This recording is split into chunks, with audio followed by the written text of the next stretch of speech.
বলেন ও আমার সাহাবী তুমি কি জানোনি আল্লাহর কাছে বান্দার কি পাওনা আর বান্দার কাছে আল্লাহর কি পাওনা সাহাবী বলেন ইয়া রাসূলুল্লাহ ইয়া হাবিবাল্লাহ আমি জানি না আল্লাহর কাছে বান্দার কি পাওনা আর বান্দার কাছে আল্লাহর কি পাওনা আপনি আমাকে বলে দিন আল্লাহ রাসূল তখন বললেন ও আমার সাহাবী শুনো বান্দার কাছে আল্লাহর পাওনা হলো বান্দা আল্লাহর ইবাদত করবে এবং আল্লাহর সাথে কাউকে শরীক করবে না আল্লাহকে লা শরীক জানিয়া তার ইবাদত করবে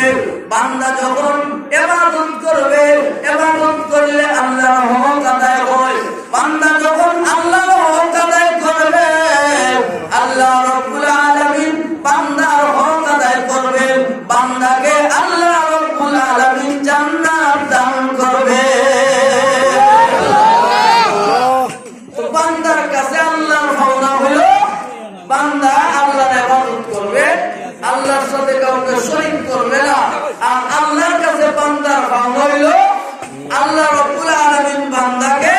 জান্নাত দান করবেন জোরে সুবহানাল্লাহ